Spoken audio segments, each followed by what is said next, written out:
Bismillahirrahmanirrahim. Assalamualaikum warahmatullahi wabarakatuh. Alhamdulillahirabbil alamin. Lil udwan illa 'alal zalim. Wassallallahu ala nabiyyina Muhammadin wa ala alihi wa sahbihi wa man tabi'ahum bi ihsan ila yaumiddin. Wa sallama tasliman katsira. Kita panjatkan puja dan syukur kehadirat Allah tabaraka wa taala. Pada kesempatan malam hari ini kita masih kembali diberi kekuatan, kesehatan, hidayah serta taufik dari Allah Jalla wa'ala. Sehingga kita bisa kajian rutin tafsir kita ini. Kita berharap semoga Allah Ta'ala berkenan untuk limpahkan kepada kita semuanya ilmu yang bermanfaat. Sehingga bisa kita amalkan sebagai bekal untuk menghadap kepada Allah Jalla wa'ala. Amin. Ya Rabbal Alamin. Salat dan salam semoga senantiasa kepada kita sallallahu alaihi wasallam, kepada para sahabatnya, keluarga umatnya, setia mengikuti tuntunannya hingga hari nanti. Kaum dan kaum muslimat yang kami hormati, sebelum kita memasuki tafsir ayat yang keempat, kita akan sedikit mengulang apa yang sudah kita pelajari pada pertemuan yang telah lalu tentang tafsir dari ayat yang berapa? Kalau belajar ya berarti yang ketiga. Pertanyaannya, ayat yang bunyinya apa? Bukan ini pertanyaannya. Bunyinya apa? Saisla naron dzata lahab. Artinya Abu Lahab akan masuk neraka yang apinya apa? Bergejolak. Pada pengajian yang lalu kita bahwasannya ayat yang ketiga ini merupakan penjelas dari ayat sebelumnya yang bunyinya apa? Ma aghna anhu maluhu wa ma kasab. Harta dan apa yang diusah oleh Abu Lahab tidak bermanfaat untuknya. Apa maksud ungkapan ayat 3 ini merupakan penjelasan dari ayat sebelumnya? Ini pertanyaan agak berbobot, makanya hadiahnya juga mantanabot. Silahkan. Apa maksud ayat ketiga ini merupakan penjelas dari ayat sebelumnya?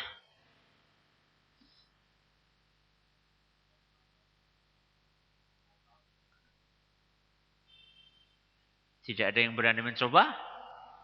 Walaupun keliru? Ya.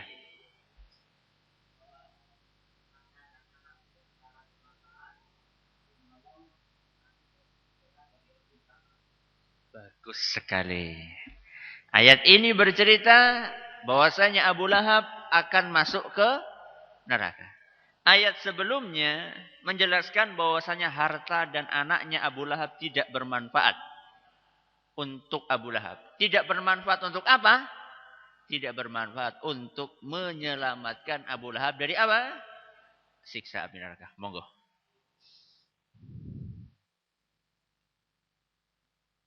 Pertanyaan berikutnya. Pada pertemuan yang telah lalu kita sedikit menggambarkan tentang dahsyatnya neraka. Karena saat itu kita menceritakan atau menjelaskan bahwasanya api itu neraka yang lalu kita bingung tentang ngeri neraka. Pertanyaan, tolong gambarkan bagaimana besarnya neraka. Saya enggak minta untuk diukur berapa ya. Tapi tolong gambarkan berdasarkan hadis Nabi SAW bagaimana besarnya neraka. Ya.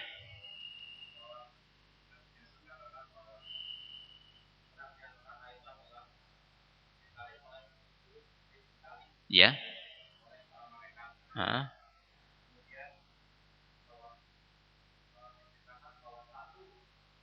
Belum. Ini batu bukan, ini dalamnya. Ini besarnya neraka.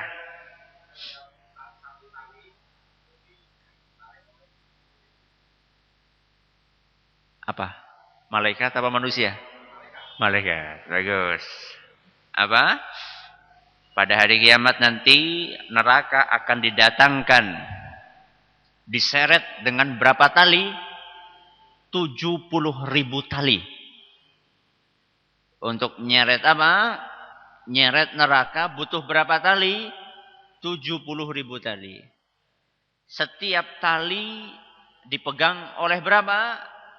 70.000 malaikat. Sudah ada yang ngitung pakai kalkulator kemarin berapa jumlahnya? Hah, banyak jumlahnya.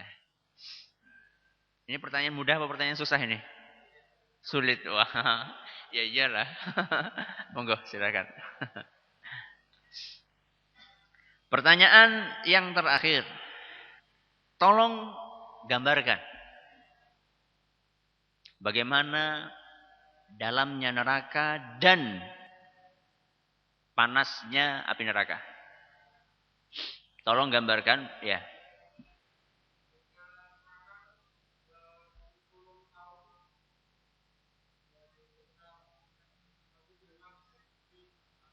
Sampai ke butuh waktu 70 tahun supaya sampai ke dasarnya. Ya. Panasnya neraka. Bagus. Tinggal ini enggak apa ya.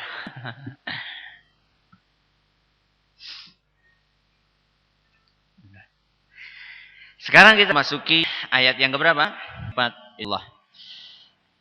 Para hadirin hadirat, segenap pendengar radio Roja di Jakarta, Bandung dan para pendengar radio As-Sunnah FM di Cirebon dan sekitarnya, radio Bas FM di sekitarnya, radio Nasrul Sunnah di Madiun dan sekitarnya.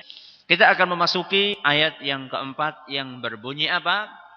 Wam ra'atuhu hammalatal hatab. Dan begitu pula istrinya. Istrinya siapa? Abu Lahab.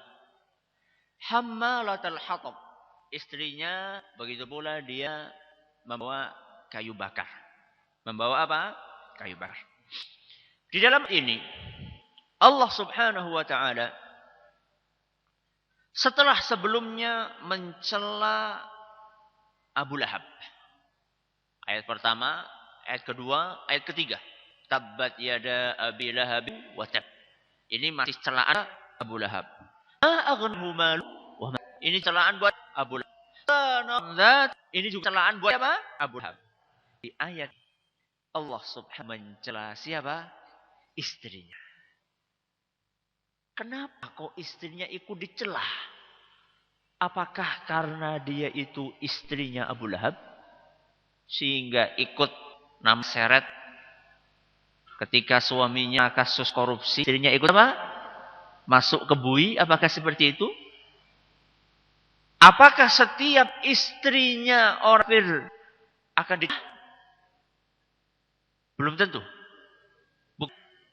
Buktinya Fir'aun.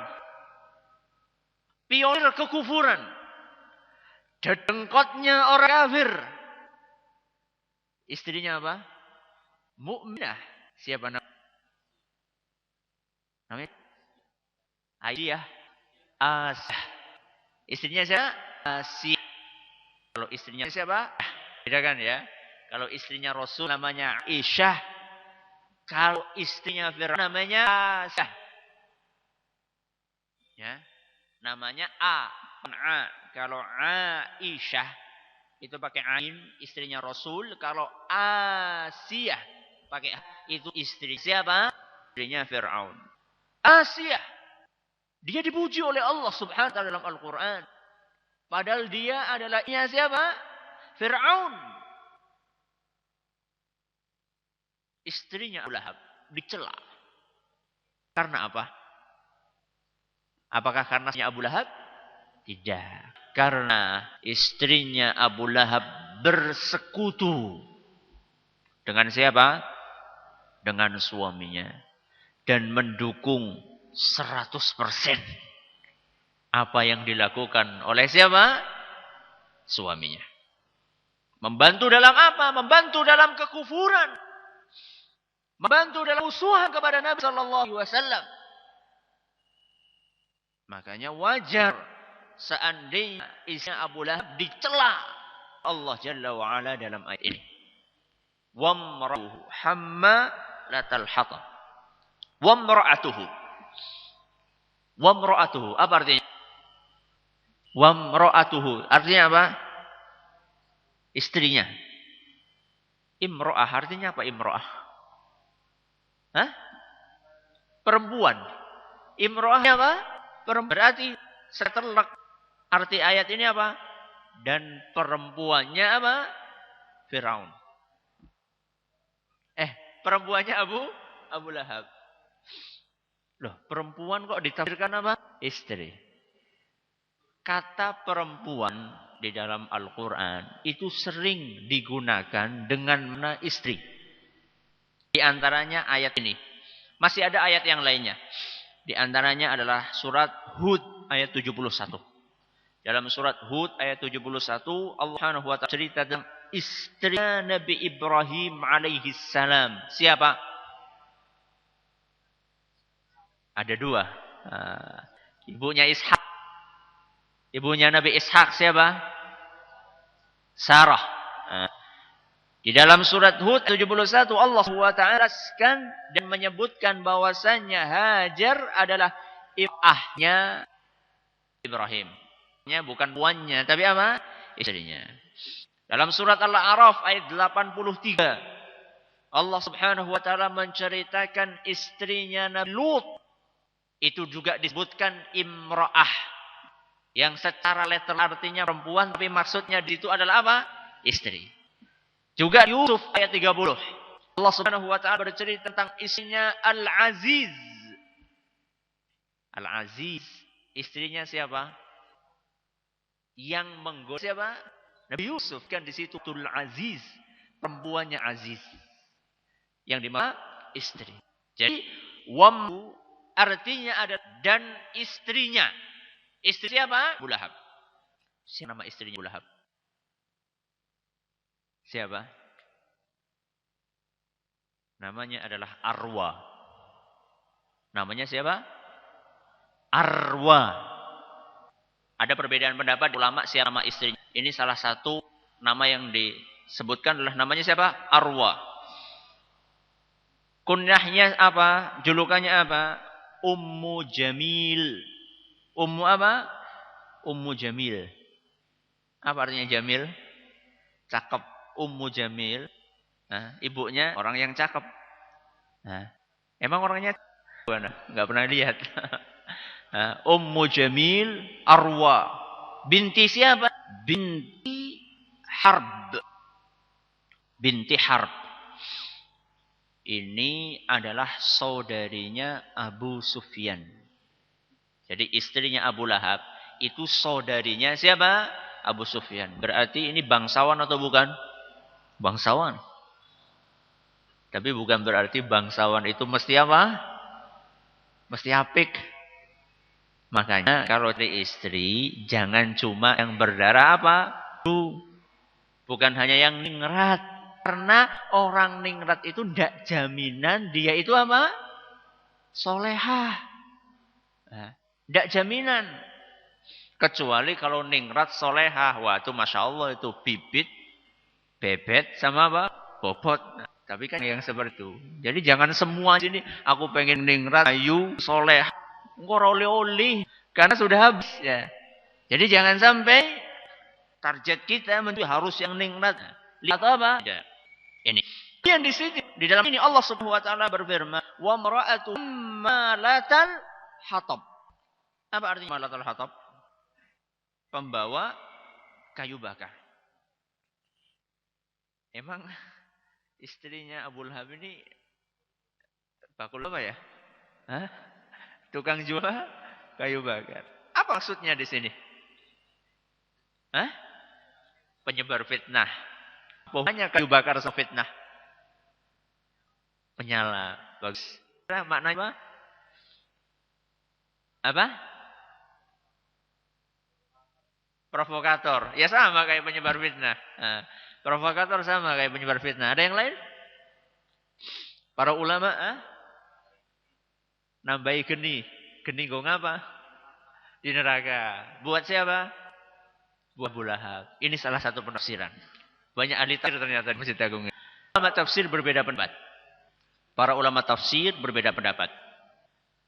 Imam At-Tabari menyebutkan dua pendapat. Yang pertama adalah pendapat yang maksud dari Abu Bakar. Istrinya Abu Lahab, dia itu malam hari kerjaannya itu membawa kayu-kayu yang berduri. Kayu-kayu yang apa? Yang berduri, yang banyak durinya. Buat apa? Buat disebar di jalan yang biasa dilewati oleh Nabi Shallallahu Alaihi Wasallam. Nah, ini kerjaannya siapa? Ummu Jamil. Kerjaan seperti itu. Jadi bukan malam-malam jualan suluh, tidak. Tapi dia kayu, bukan sembarang kayu, kayu yang banyak apanya? Duri-durinya. Kemudian ditaruh di jalan yang biasa dilewati oleh siapa? Nabi SAW. Supaya apa? Supaya ketika Nabi SAW pergi ke masjid, cocok ri. Subhanallah. Ketika Nabi pergi ke mana? Masjid orang kebangetan ya. Oh, mau ke masjid kok apa? Dipasangi duri. Penafsiran yang pertama. Penafsiran yang kedua. Maksud dari Hammad apa yang disebutkan sebagian. Maksudnya adalah tukang penyebar. Nah,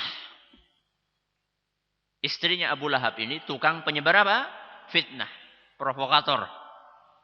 Suka mengadu domba. Kemudian mengejek Nabi Shallallahu Alaihi Wasallam dengan kemiskinan beliau. Kenapa dikatakan pembawa kayu bakar? Kenapa? Karena orang yang mengadu domba, dia itu bagaikan membakar hubungan baik antara apa? Antara si A. Jadi ketika sudah ada hubungan baik antara si A dengan si, hubungan baik itu hilang, terkar. Gara-gara apa? Gara-gara. Ini penafsiran yang kedua. Ada sebagian ahli tafsir yang menafsirkan maksudnya malatul hatab, membawa kayu bakar adalah nanti pada hari kiamat. Hari kiamat ya Abu Lahab nanti akan membawa kayu untuk apa? Untuk membakar suaminya sendiri. Siapa? Bakar siapa? Paling dia cinta. Dan ini merupakan kehinaan. Ketika langsung disiksa yang sam dan yang menyiksa adalah siapa? Orang yang paling dia cintai yaitu istrinya sendiri. Kalau Imam At-Tabari beliau lebih memilih pendapat pertama. Ya, pendapat yang pertama dan menurut pengamatan kami yang sangat terbatas, tidak tiga-tiganya ada dirinya siapa? Istri siapa? Abu Lahab. Kalau boleh kita lihat biografi istrinya Abu Lahab tadi, kira-kira apa yang paling buat dirinya Abu Lahab? Apakah istrinya Abu Lahab atau Arwa ini adalah bukan pasangan sejati Abu Lahab, teladan atau musuh? Yang pas hanya apa? Pasangan setia atau pasangan setia atau musuh? Setia. Setia musuh. Pasangan. Maksudnya ini istri yang berbaktinya atau musuh sebagai suaminya? Musuh. Kenapa musuh? Dia dukung 100% apa yang dilakukannya kok. Secara lahiriah, mungkin orang akan menilai bahwasannya istrinya Abu Lahab merupakan pasangan sejati. Kenapa? Karena dia mendukung 100% perilaku apa?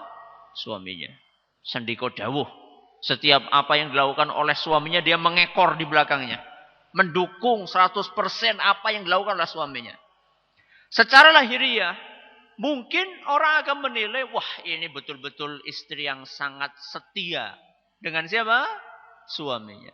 Tapi hakikatnya istri model seperti ini adalah musuh buat suami. Kenapa?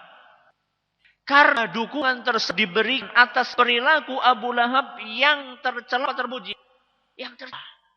Jadi manakala istri mendukung perilaku suami yang tercela, sejatinya ini bukan pasangan yang setia, tapi ini adalah musuh dalam selimut untuk suaminya. Kenapa? Karena istri yang seperti ini dia telah deal untuk menyeret suaminya kemana? Ke neraka. Jadi bisa jadi musuh kita adalah orang yang paling dekat dengan kita. Jadi nggak usah kita nyari-nyari musuh jauh di mana-mana. Tahu-tahu ada musuh yang menikam dari mana? Dari belakang. Dan itu sudah diwanti oleh Allah Jalla. Dalam surat At-Taghabun ayat 14. Surat At-Taghabun ayat 14. Apa bunyinya? Kata Allah Jalla wa'ala, ya ayyuhalladzina amanu. Wahai orang-orang yang beriman. Inna min azwajikum wa auladikum walad. Sungguhnya di antara istri dan anak ada yang merusuhkan. Fahruhum. Hati-hatilah kalian terhadap mereka. Allah Subhanahu wa taala, sesungguhnya wahai para orang yang beriman, sesungguhnya di antara istri-istri dan anak-anak kalian ada yang merupakan musuh kalian, maka berhati-hatilah kalian terhadap mereka. Waduh, gimana ini? Berarti istri kita musuh ya? Iya, musuh. Hah? Apa? Gimana? Perlu dicurigai. Berarti kita perlu pasang CCTV di rumah ini. Iya. Gimana ini? Keliru apa ini? Nanti nggak mungkin ayatnya keliru. Ya. Tentu. Terus gimana? Yang tentu gimana?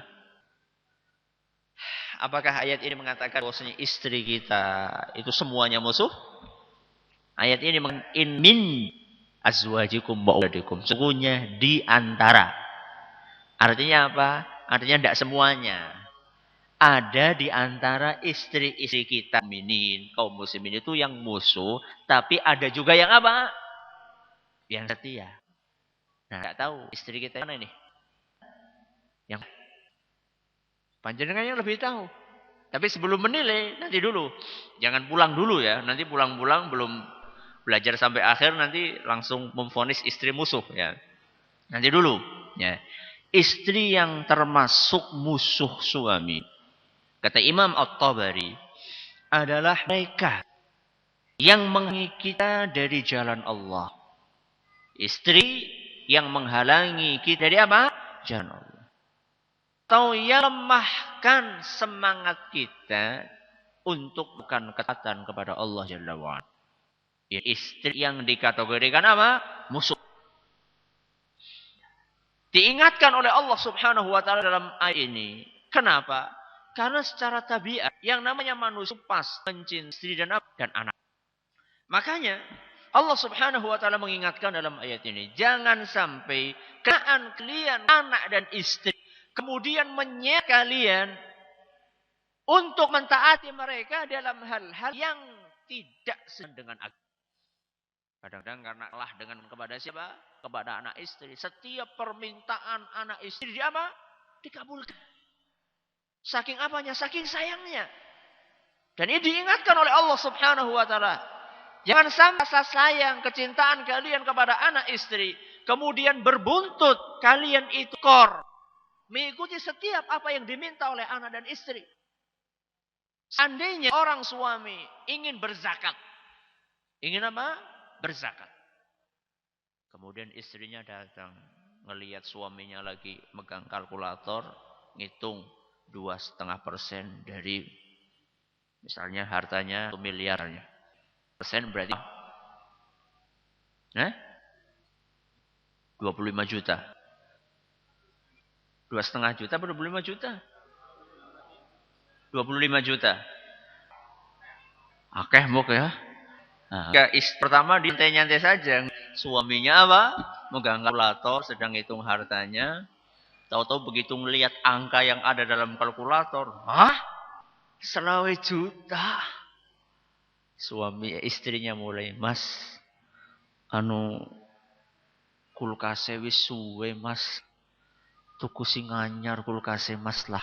Nah, atau mungkin istrinya bilang, Mas, TV-nya kurang gede. Sing lebih apa? Sing lebih gening.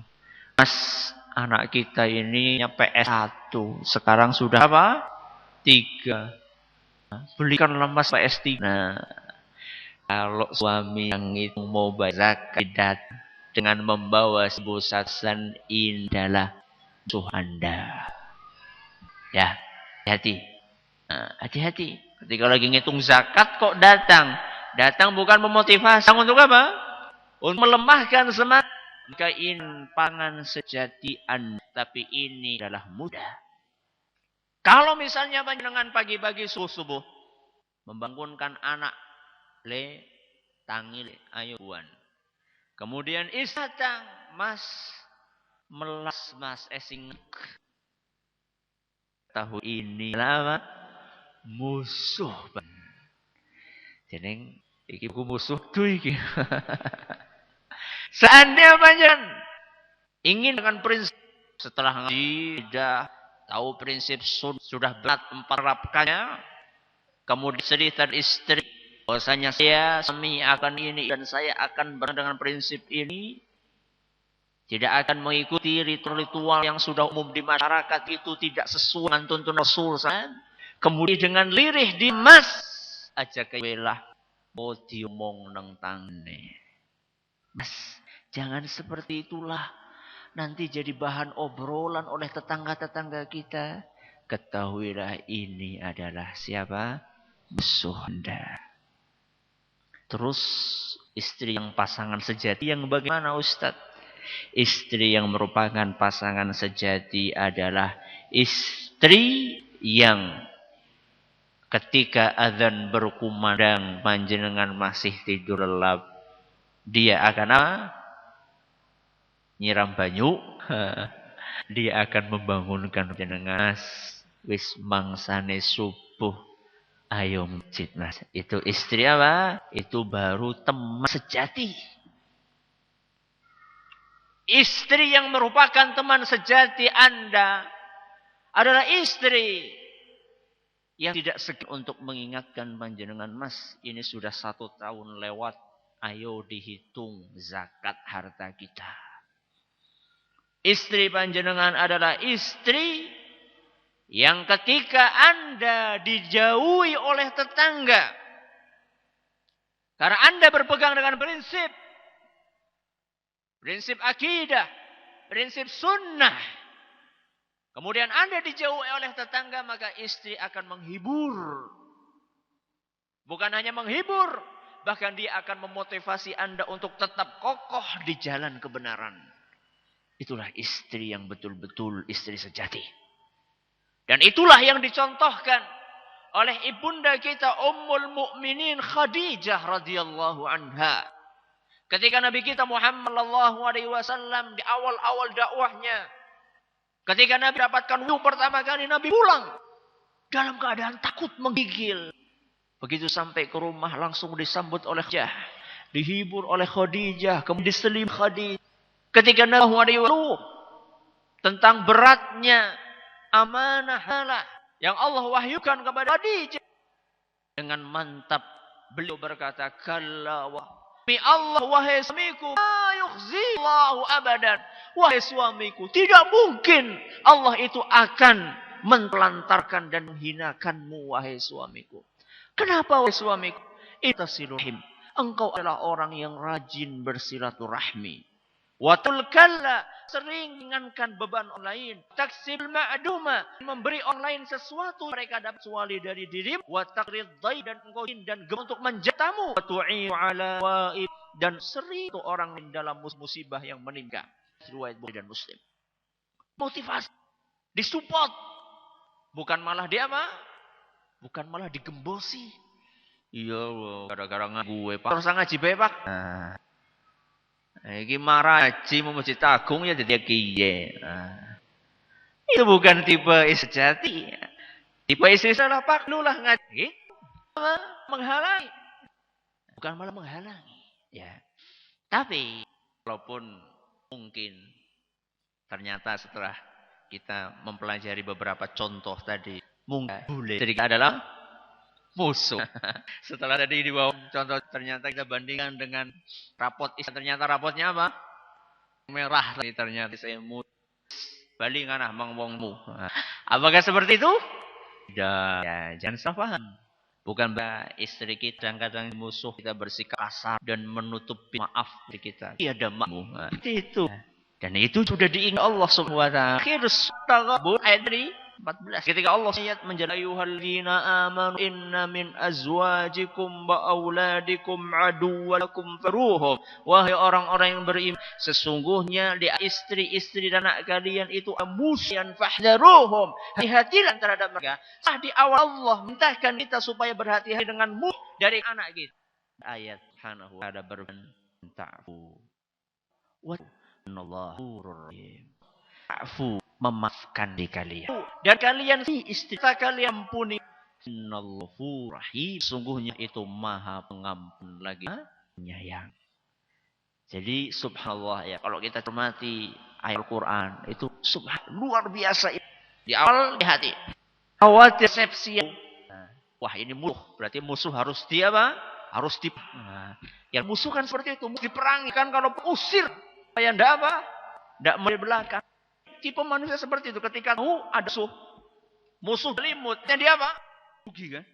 Ular dalam apa? Dalam selimut. Dia apa kan? Disayang. Ular sayang. Gitu. Anda harusnya ngambil bentong. Orang pikirnya seperti itu dalam selimut nih. Sudah besok pergi ke KUA. Saya kenang apa sih ngagung Mbak Muat. Kan nanti ini ngaji di masjid pada cernya. Jangan sampai sangka, jangan salah. Makanya kan kalau gue jangan setengah. Maksudnya apa? Jangan setengah. Kemudian apa?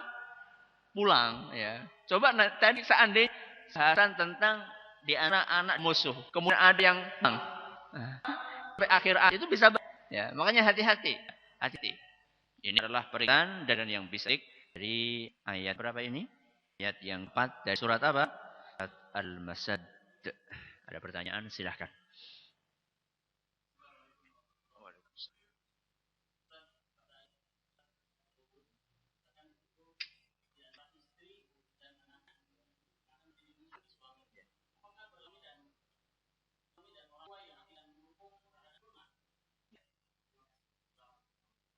Ya, nggak cuma istri.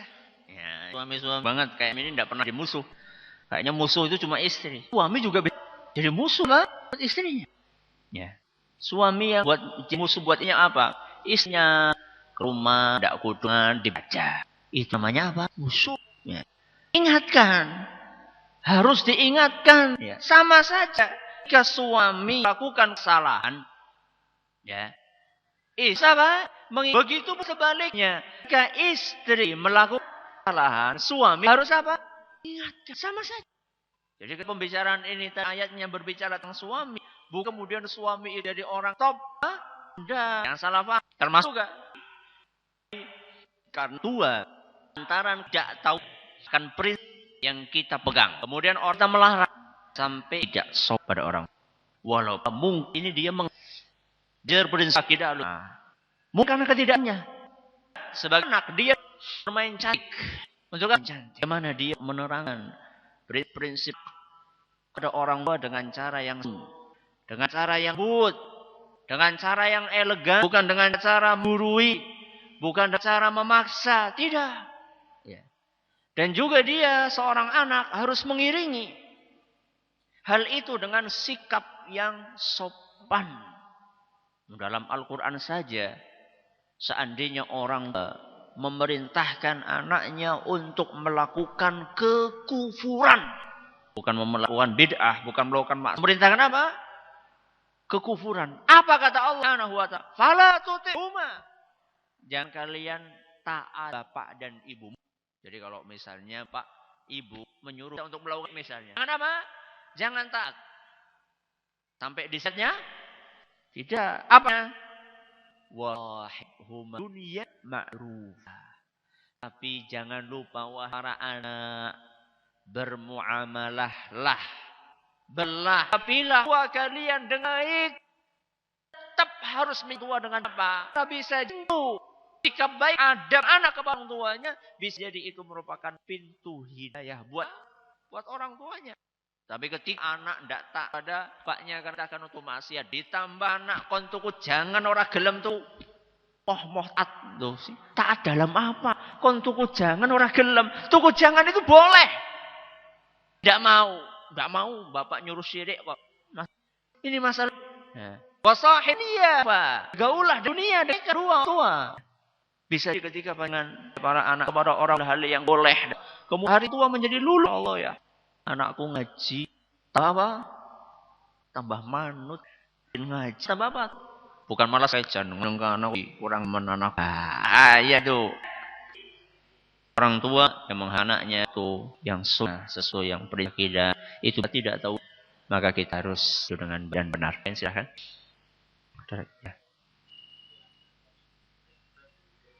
Ya.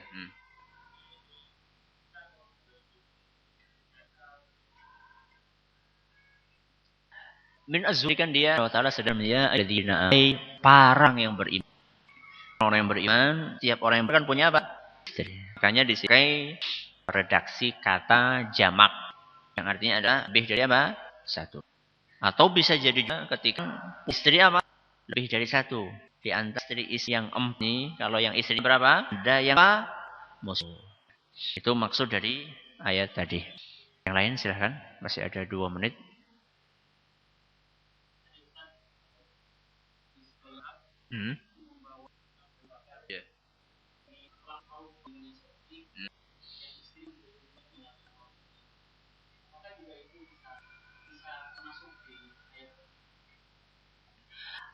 Istri para koruptor yang dukung sukan bukan tapi apa? Ngompol untuk korupsi. Apakah bisa masuk dalam ayat ini? Peluangnya sangat besar, ya. Peluangnya sangat besar. Untuk apa? Peluang untuk masuk ke neraka sangat besar. Itu termasuk apa? Buat siapa? Buat suaminya. Maka ya kadang-kadang ya, wahai suami, ditegur oleh istri kadang tidak enak. Ya, lagi enak nonton TV, nonton TV baik, nggak jelas sekali, memang tidak enak. Tapi itulah yang jadi insyaallah dapat perhatian mengucapkan atas segala kurangannya, mohon maaf sebesarnya. Subhanallahumma wa bihamdihi, la ilaha illa anta, wa warahmatullahi wabarakatuh.